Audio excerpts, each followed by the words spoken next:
Irmãos, bom dia. Como também estar aqui com vocês de volta essas últimas semanas. E hoje eu quero falar que a gente vai continuar na nossa leitura bíblica devocional. A gente tem todos os dias o nosso comentário bíblico devocional sendo enviado aos irmãos, e então chega no fim de semana a gente lê algum dos textos que foi trabalhado durante a semana para a gente poder fazer a nossa leitura bíblica. Só que hoje eu quero fazer uma coisa um pouco diferente. Eu quero trabalhar com os dois livros que a gente esteve lendo durante a semana, tanto 2 Crônicas quanto Jeremias. Para isso, eu quero ver um pouquinho da vida de cada um dos reis que foram mencionados essa semana. Então eu vou pedir para você fazer uma pequena viagem bíblica comigo. A gente vai passar por vários textos, né? Queria pedir, portanto, para você começar abrindo a sua Bíblia em 2 Crônicas. 2 Crônicas, capítulo 14. 2 Crônicas 14, verso 2. Segundo livro das Crônicas, capítulo 14, verso 2. Vou ler aqui o primeiro. Isso é bem curtinho. Asa fez o que o Senhor, o seu Deus, aprova. Esse é o primeiro comentário sobre o rei Asa. Contudo, depois você vai ler lá no capítulo 16, verso 9. Abre lá, por favor. 16, 9. 2 Crônicas 16, 9. Diz assim: pois os olhos do Senhor estão atentos sobre toda a terra para fortalecer aqueles que lhe dedicam totalmente o coração. Nisso você, aí está conversando com o rei Asa, cometeu uma loucura. De agora em diante terás de enfrentar guerras. Então ele faz uma acusação contra o rei. Ele afirma que o rei tinha algo de errado. Quem está falando isso é um profeta enviado por Deus a falar com ele. Convido você também a abrir em 2 Crônicas 17, verso 3. Agora vamos ler sobre o que veio depois de Asa, seu filho, Josafá. Diz assim: o Senhor esteve com Josafá, porque em seus primeiros anos ele andou nos caminhos que seu pai Davi tinha seguido. Não consultou os Baalins. E aí a gente termina a história do rei Josafá no capítulo 19, verso 2. O vidente Jeú, que também é uma palavra que serve para profeta, filho de Anani, o profeta que falou com o pai dele, saiu ao seu encontro e lhe disse: será que você devia ajudar os ímpios e amar aqueles que odeiam o Senhor? Por causa disso, a ira do Senhor está sobre você. A frase foi dita ao rei Josafá. Vamos para o capítulo 21. Capítulo 21. Agora a gente vai ler alguns versos a mais. A gente vai ler o verso 4 até o verso 7 do capítulo 21. Diz assim: logo Jeorão se fortaleceu no reino de seu pai e matou à espada todos os seus irmãos, juntamente com alguns dos líderes de Israel. Ele tinha 32 anos de idade quando começou a reinar, e reinou 8 anos em Jerusalém. Andou nos caminhos dos reis de Israel, como a família de Acabe havia feito, pois se casou com uma filha de Acabe, e fez o que o Senhor reprova. Entretanto, por causa da aliança que havia feito com Davi, o Senhor não quis destruir a dinastia dele. Ele havia prometido manter para sempre um descendente de Davi no trono. Aí a gente vai no capítulo 22, versos 2 e 3. Acasias tinha 22 anos de idade quando começou a reinar, e reinou 1 ano em Jerusalém. O nome de sua mãe era Atália, neta de Omri.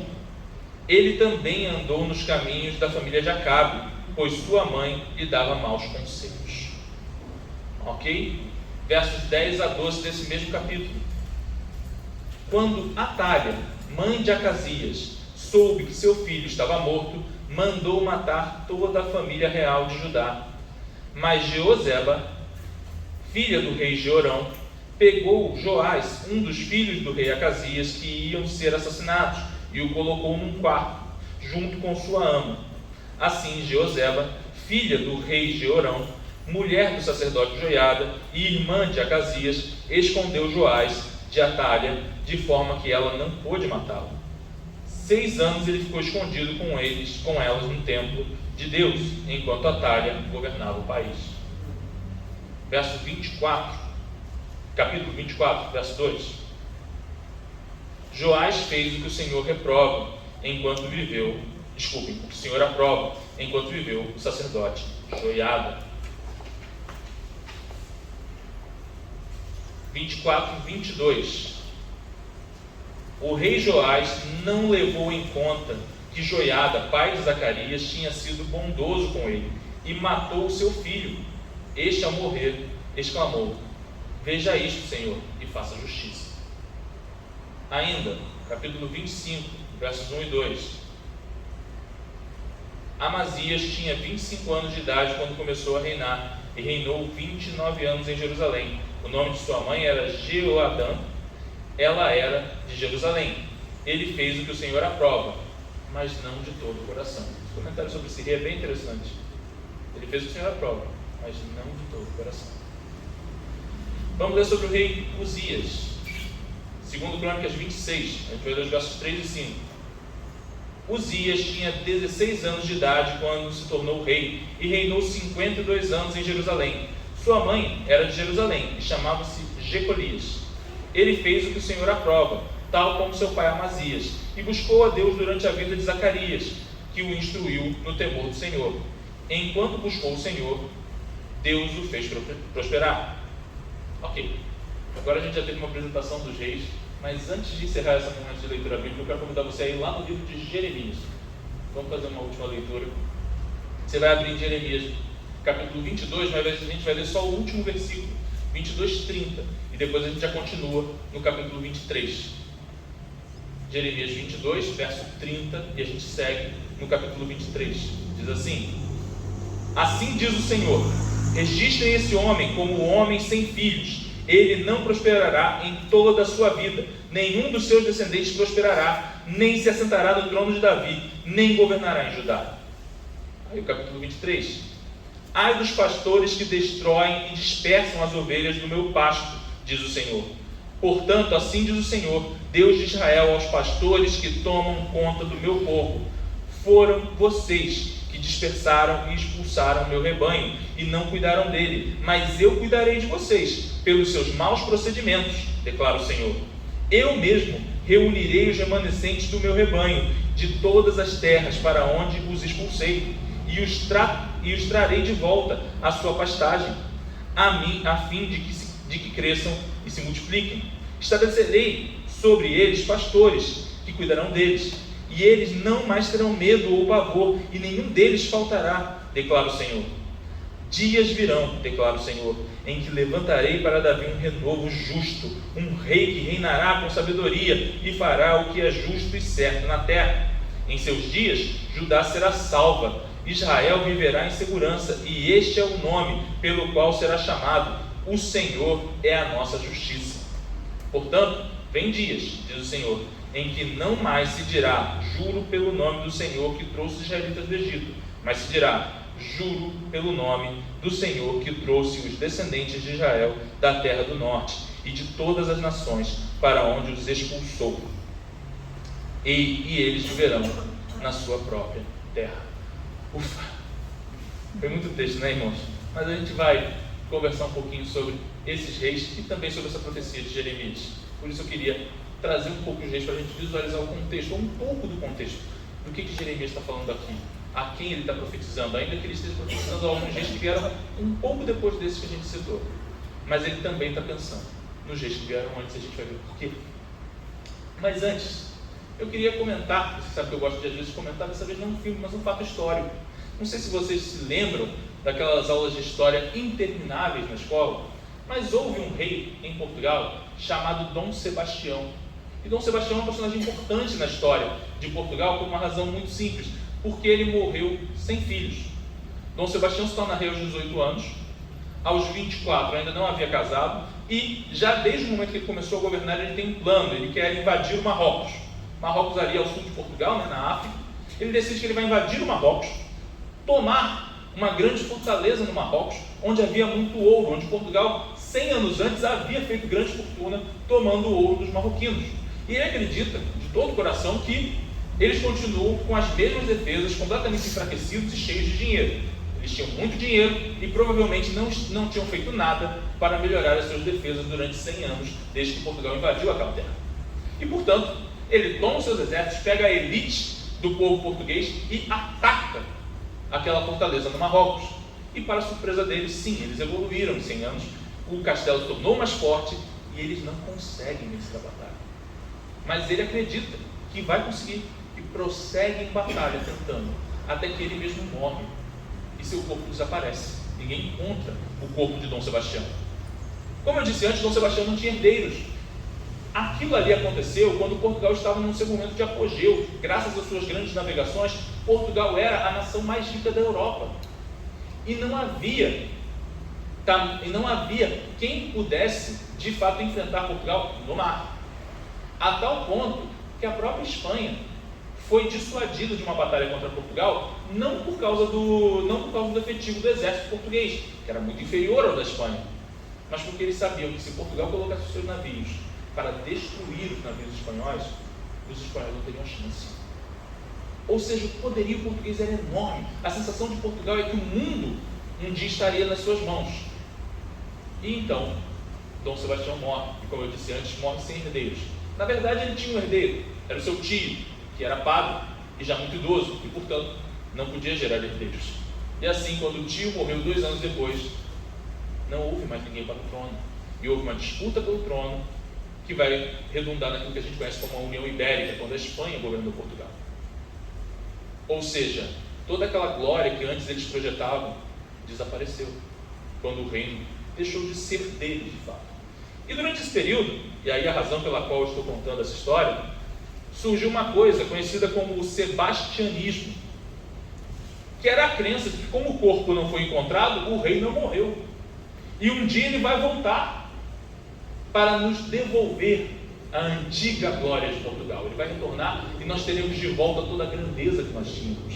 E a verdade é que em diferentes lugares do mundo, em diferentes reinos e em diferentes países, há histórias semelhantes. Diferentes lugares contam essa mesma história, de que um dia o rei vai voltar, e quando ele voltar, trará de volta a glória daquela época em que ele morreu. Diferentes países ficam esperando pelo rei que vai voltar, mesmo que já se passam mais de 100 anos, 200, 300 ou até 400 e muitos, como é o caso dessa história de Portugal.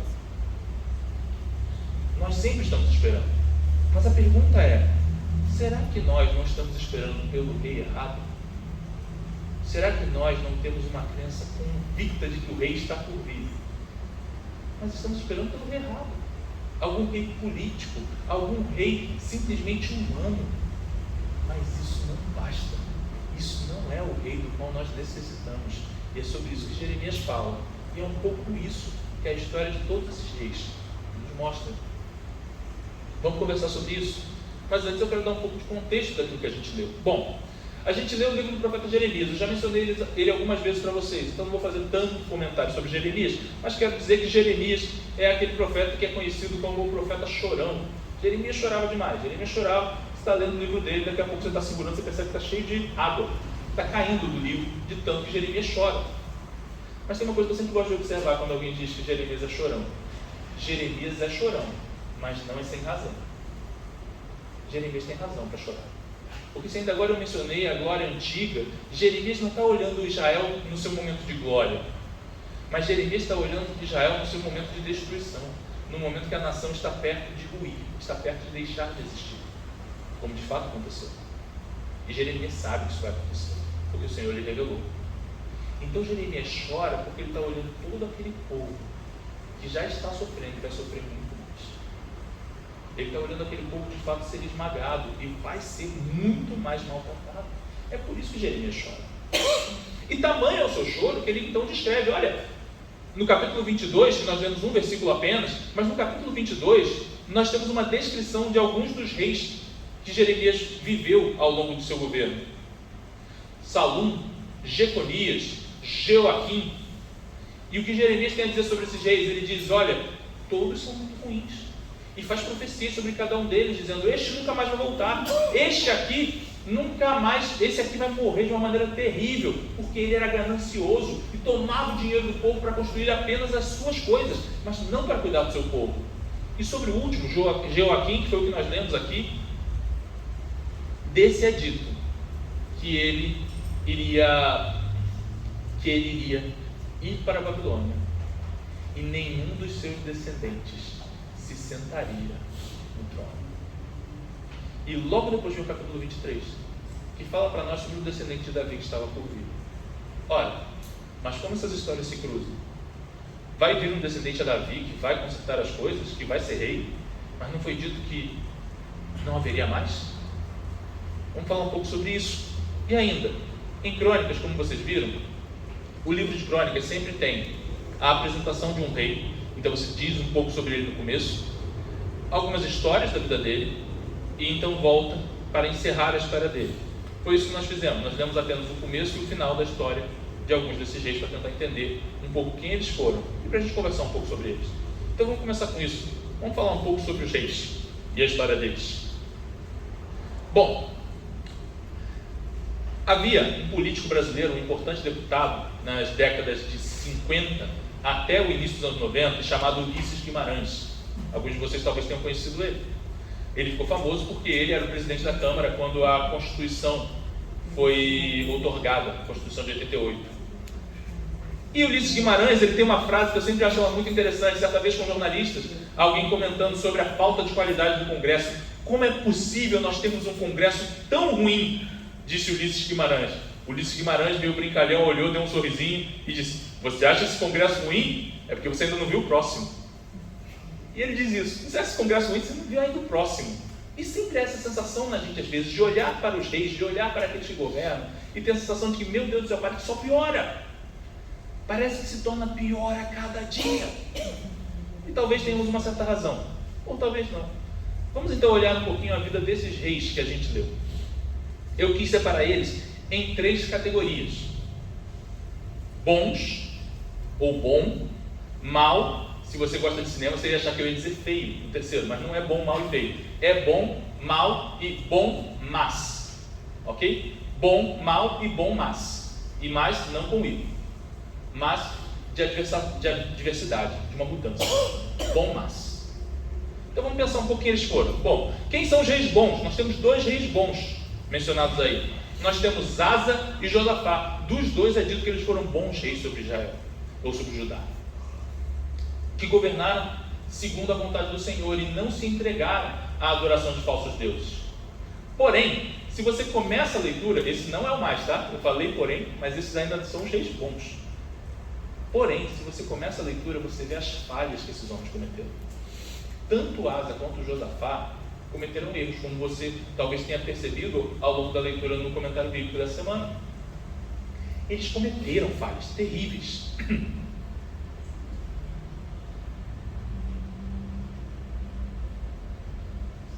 Falhas assustadoras eles cometeram. Por quê? Porque Asa, apesar de ser um governante muito poderoso e de fato ter servido a Deus no começo de sua carreira, em dado momento ele começou a desconfiar do Senhor, ou pelo menos ele começou a confiar em forças humanas. Por essa razão, quando ele é atacado ao norte, ao invés de pedir a Deus como em outra ocasião pediu, Asa manda suborno a um rei mais poderoso, para que ele venha e destrua os seus inimigos ao norte. Dessa maneira, ele coloca Judá para sempre numa relação de vassalagem, numa relação de precisar pagar imposto a outro reino para poder sobreviver. Ou seja, ele se faz pequeno, embora ele tivesse o maior poder da terra do seu lado. Ele tinha o Senhor, mas ele não confiou. E tamanha foi a sua falta de confiança, que então mais tarde ele adoeceu, e mais uma vez não confiou em Deus. Mas então, por ter confiado nos médicos, o profeta diz a ele: por essa razão tu morrerás. Você vai morrer porque você não confiou em Deus. Ainda assim, esse é chamado um rei bom. Esse é chamado um rei que de alguma maneira entregava o seu coração ao Senhor durante a maior parte da sua carreira. Também temos o rei Josafá. O rei Josafá é muito elogiado, de fato ele é o melhor rei nessa categoria que nós vemos aqui. Josafá foi um rei que, ao longo de sua vida, ele nunca buscou aos deuses falsos, tal qual seu pai. E diferente de seu pai, em diferentes momentos ele confiou em Deus. Quando ele foi chamado a confiar em Deus no final da sua vida, ele de fato confiou. A grande falha de Josafá é o que vai vir depois dele. Porque Josafá queria se aproximar do reino do norte, de Israel, que era governado por Acabe, um rei maligno. E no que ele se aproxima do rei do norte, ele se aproxima também de toda a malignidade daquele reino e traz para sua casa, para se casar com a sua filha, uma filha de Acabe, que se tornará uma influência terrível nos reinados seguintes. Então, o interessante sobre Josafá, e é a crítica que vocês puderam ler aí no texto que a gente viu, é que Josafá, na realidade, foi um ótimo rei. Mas a sua falha foi uma escolha estratégica. Ele achou que valia a pena uma aliança com um povo que ele também era israelita como ele, mas que há muito tempo tinha abandonado ao Senhor. E assim ele traz um problema enorme para toda a história dos seus filhos e dos seus descendentes. E que problema é esse? Que a gente leu. Surge o rei Jorão. O rei Jorão é um rei horrível. E o texto faz questão de dizer, sob a influência da filha de Acabe, talvez até mesmo filha também de Jezabel.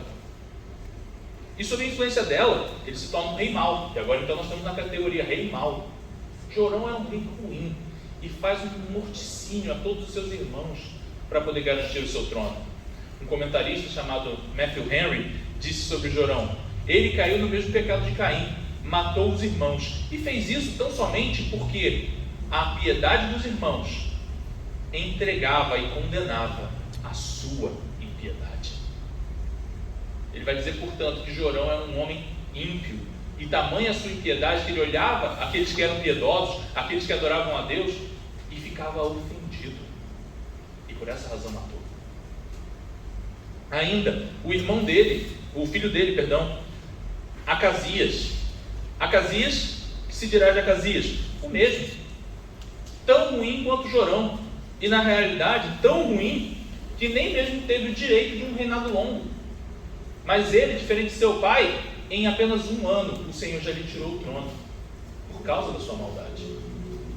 E então veio o reinado de Atália, a pior dessa lista, porque Atália, não satisfeita em ter convencido o seu marido a matar os próprios irmãos, ordena o morticínio dos seus netos, dos seus próprios netos. Para quê? Para que ela possa governar no lugar deles. E então Atália não consegue cumprir esse objetivo por causa de um bebê que é salvo. E aqui prestem atenção, porque lá em Mateus, o rei Joás está na lista dos antepassados do Senhor Jesus, conforme é predito, porque ele seria descendente de Davi.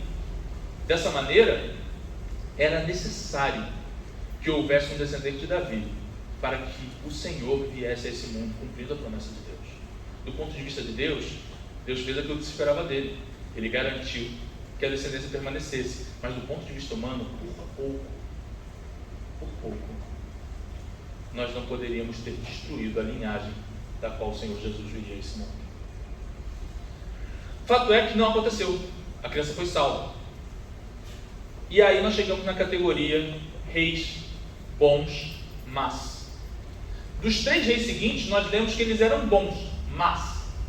Não que os 2 primeiros já não fossem um pouco mais, mas deles não foi dito mais, foi dito que eles eram bons. Esses aqui o texto faz questão de dizer bons, mas. 2 deles, Joás e Uzias, é dito, eles eram bons enquanto tiveram uma boa influência. Como muitos reis ao longo da história, que começaram a reinar jovens e então tiveram um bom conselheiro, um conselheiro crente muitas vezes, que os ajudou a serem melhores. Mas eles mesmos não eram crentes. E então, quando foram chamados a decidir, sem seus bons conselheiros, revelaram a maldade que tinham.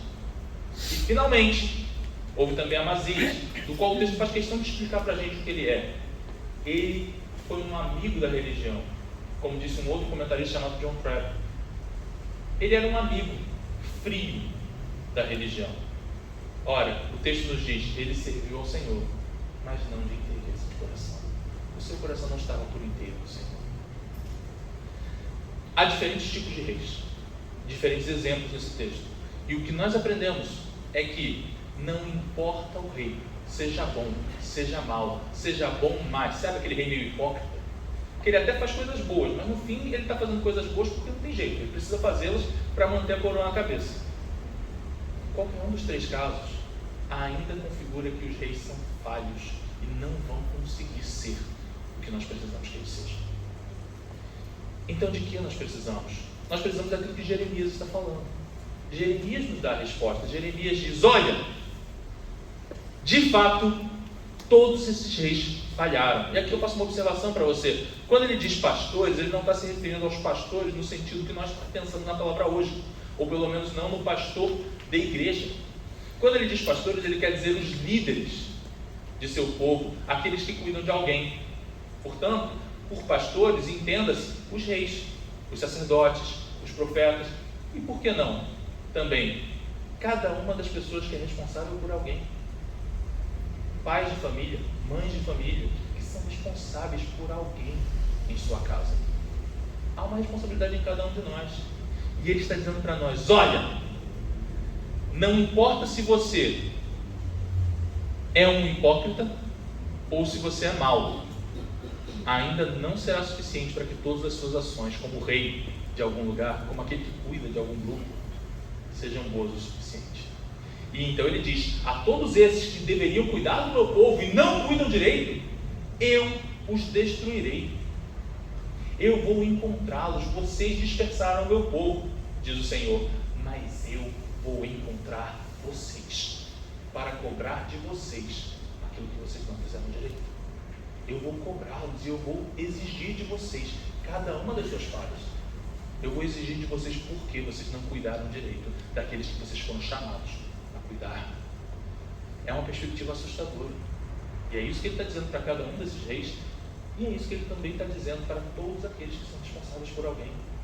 Eu vou chamá-lo a marcar contas. Porém, também é dito: há um rei por vir. Está vindo um rei, porque o Senhor diz: olha, vocês dispersaram o meu povo, vocês não cuidaram do meu povo, vocês chegaram a expulsar gente do meu povo. Mas então ele diz: eu mesmo ajuntarei o meu povo, eu mesmo cuidarei do meu povo, e em mim todos eles serão encontrados, nenhum será expulso, nenhum deles se perderá. Como disse o Senhor Jesus: as minhas ovelhas ouvem a minha voz, nenhuma delas se perde. Amém. Nenhuma das ovelhas do Senhor se perde. O Pai cuidará para que nenhuma delas escape do aprisco. Nenhuma delas se perderá. Aleluia, Jesus. O Senhor Jesus é o Rei esperado. De fato, então, o que nós estamos vendo aqui é que existem diversos reis, mas há um rei que, quando vier, sobrepujará todos os reis. Todas as nossas desconfianças e todos os nossos medos com relação aos reis serão resolvidos quando vier o Rei Supremo. Mas já agora, porque Jeremias prevê num tempo em que Cristo ainda não tinha vindo, mas Cristo veio, e veio já para juntar o seu povo, e veio já para chamar o seu povo. Assim sendo, quando Jesus veio, ele cumpriu essa profecia, e ele ajuntou o seu povo.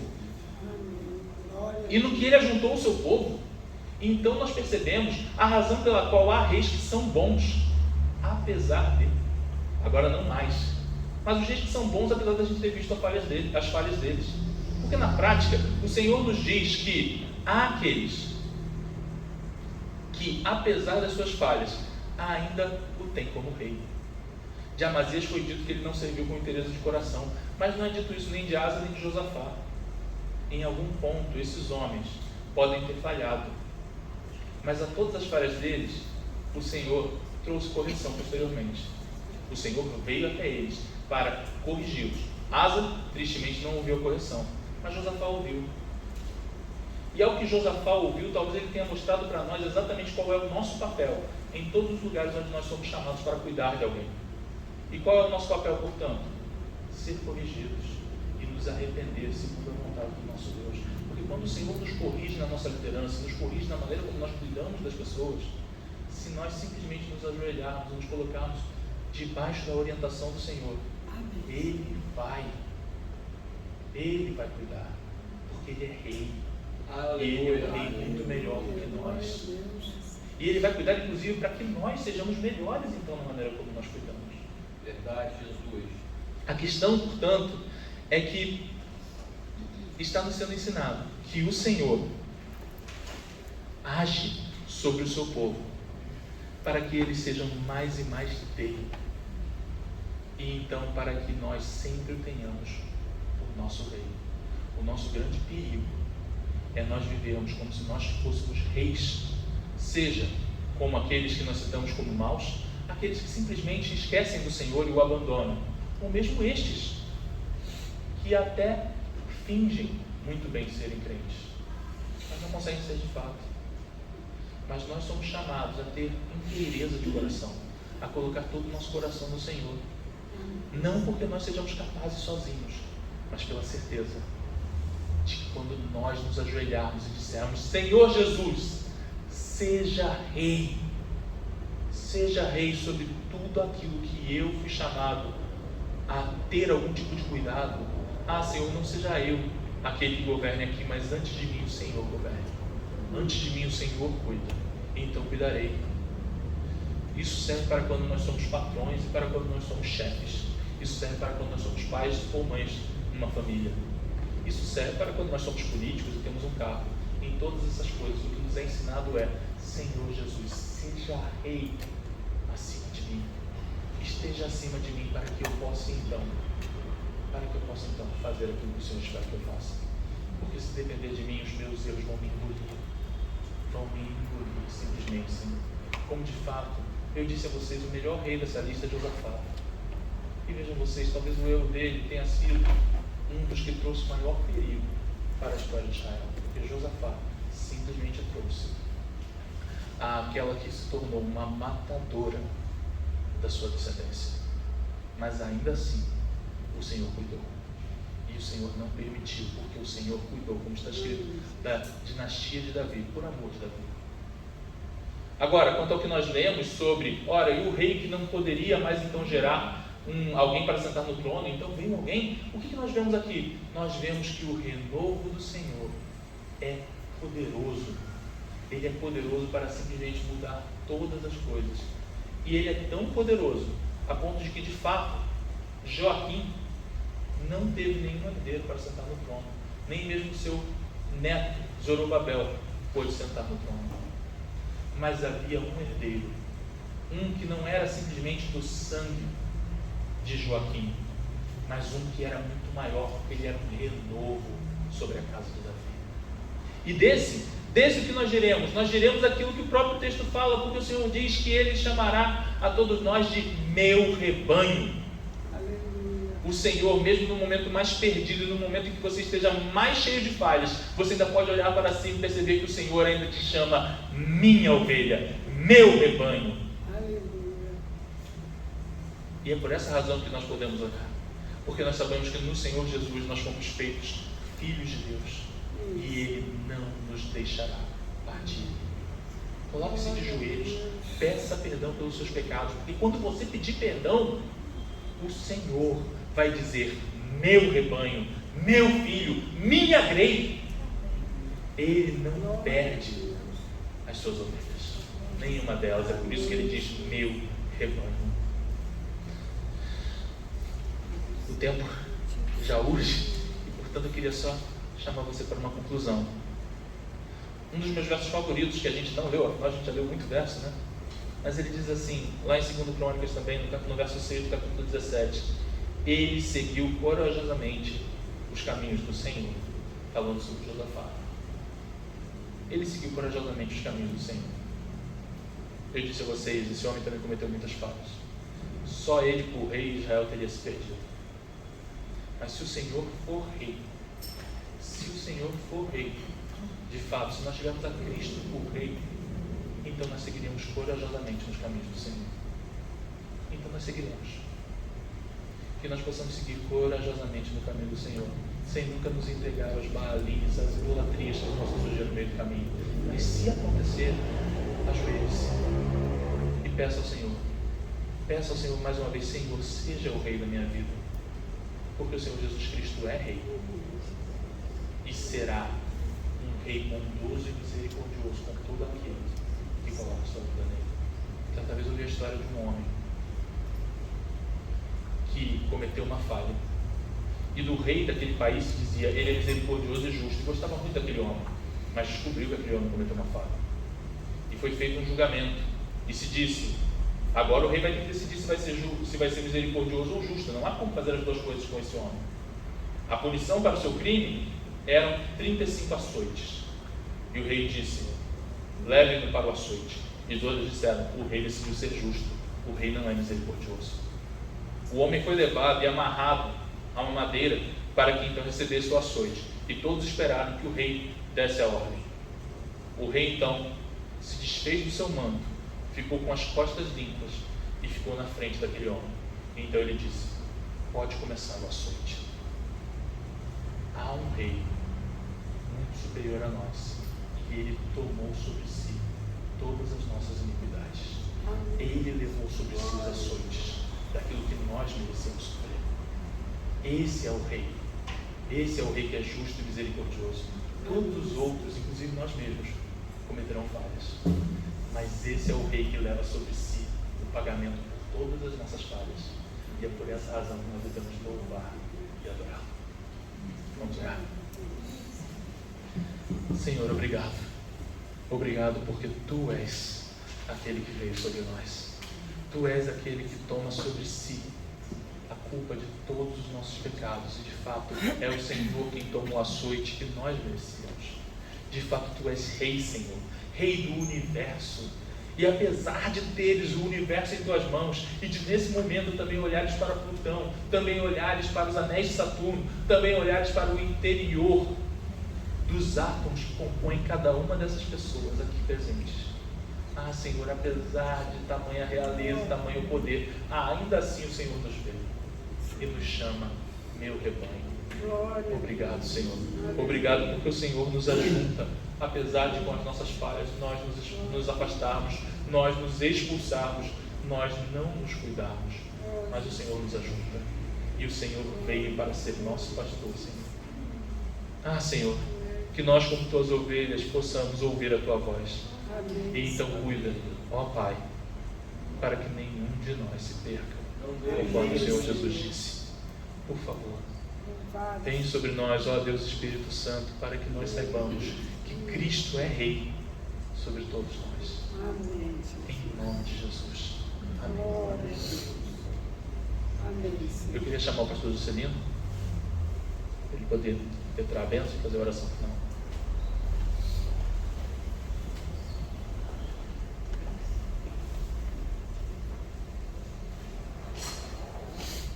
Glória a Deus. Vamos ficar de pé. Nós temos um rei cujo reino nunca será abalado. Amém, Jesus. E Ele nos deu esse reino. Você é súdito do Rei dos Reis. Amém? Amém. Nos dias de Herodes estava no trono, mas o rei reconhecido no céu é o Senhor Jesus. Amém. E esse rei está no seu coração. Amém. Glória a Deus.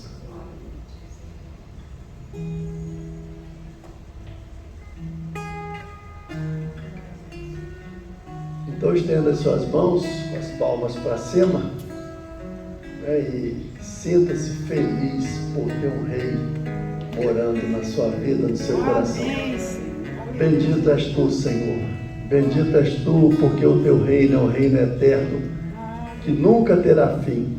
E nós somos participantes desse reino.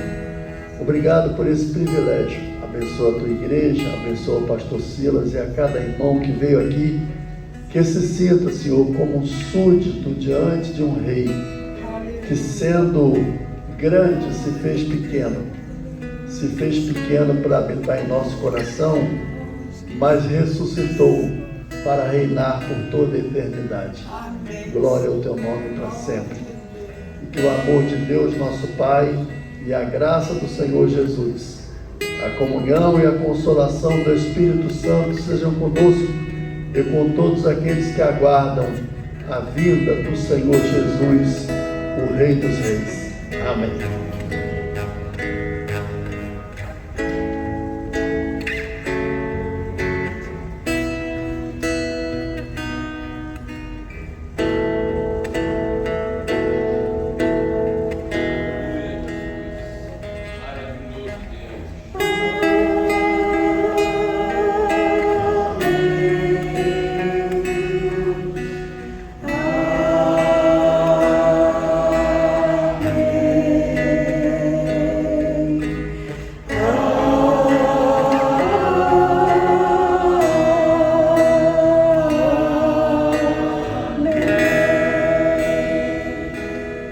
Aleluia. Tenha uma semana abençoada e que Deus te leve em paz.